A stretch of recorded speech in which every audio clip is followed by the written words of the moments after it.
In 1644, the Swedish government minted the $10 silver mint. At 19.7 kilograms, this slab holds the record as the world's heaviest coin. This giant currency was a byproduct of a specific 17th century crisis. Sweden was a military superpower rich in raw copper from the massive Falu mine, but the state treasury was entirely depleted of gold and silver.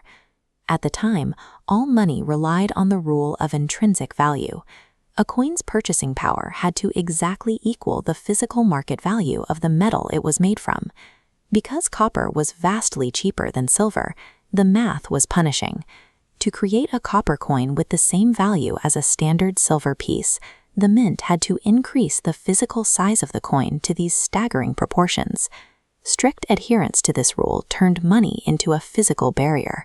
At nearly 20 kilograms, the $10 coin was less a tool for trade and more of a logistical crisis for the Swedish economy. For 17th century Swedes, simple commerce required intense physical labor. Paying taxes or purchasing bulk goods meant loading stacks of these copper plates onto wooden sleds and dragging them through the snow. The burden was so extreme that it regularly appeared in court records. In 1636, a woman in Västerås who owed a fine had to leave her money with a city resident because she physically could not carry the weight of her own coins back and forth. This physical weight effectively throttled the velocity of money. Every transaction was slowed by the need for sleds, guards, and massive storage space, limiting the empire's ability to trade or move wealth with any efficiency. When currency becomes too heavy to move, the economy stops scaling. This total physical friction created a vacuum that necessitated a radical change in how value was perceived. In 1656, banker Johan Palmstruch proposed a new model to the Swedish government. He received permission to open the Stockholm Banco, an institution designed to turn those immobile copper slabs into a more fluid form of wealth. By 1661, the bank began issuing Europe's first banknotes. Citizens deposited their heavy copper in a vault and received a lightweight paper receipt in exchange, a document secured by official signatures and wax seals. This diagram visualizes the shift in how wealth was defined. The paper itself was worthless, but it represented a shared belief. The value no longer resided in the metal, but in the bank's promise that the copper was accessible upon request. Removing the physical limitations on trade changed the nature of Swedish commerce. Merchants could now settle accounts by simply exchanging receipts rather than guarding sleds, which increased the frequency of transactions and allowed the economy to expand. Money had transitioned from a physical object into a psychological agreement, a fragile illusion that allowed the empire's wealth to circulate with ease. However, the Stockholm Banco lacked any regulatory oversight.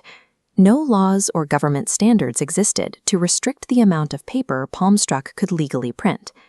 Palmstruch soon realized that once the copper was in the vault, it was rarely touched.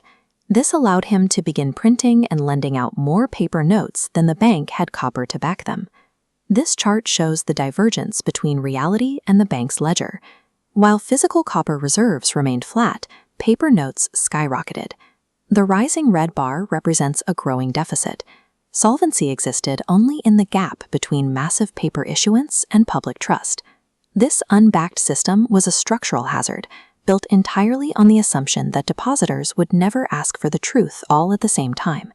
The assumption failed in 1668. As rumors of the bank's instability spread, public confidence evaporated, leading to Europe's first major bank run as thousands of people rushed to reclaim their deposits. The bank's mathematical imbalance was immediately exposed. With thousands of citizens demanding their heavy copper simultaneously, the vaults were quickly emptied, leaving the majority of note holders with worthless paper. The Stockholm Banco collapsed into bankruptcy. Palmstruch was put on trial, stripped of his wealth, and sentenced to prison and exile for his role in the crisis. Panic reached the highest levels of government. The Swedish parliament responded by banning paper money entirely, forcing the nation to regress back to the era of 20-kilogram copper plates. When trust in a system of value fails, the impact is a total economic retreat. Sweden sacrificed the efficiency of paper for the cumbersome safety of raw metal. The obsolete copper plates eventually became global commodities. Millions of pounds of former Swedish currency were melted down and sold across Europe, eventually forming the ornate metal roofs of palaces like Versailles. Other plates were shipped abroad for international trade. In 1783, the Danish ship Nicobar was carrying a cargo of Swedish plate money to India when it sank off the coast of South Africa. This 3D model of a similar 17th century wreck illustrates how ships from this era sit on the ocean floor today, massive sunken archives of a failed monetary experiment. However, the institutional legacy of the crash survived. To prevent another Palmstruch disaster, the state established Sveriges Riksbank, the oldest central bank still in operation, specifically to monitor and manage the national money supply. The 20-kilogram coin proved that physical money has debilitating limits, but the collapse of the first banknote proved that modern economies run entirely on the carefully managed illusion of trust.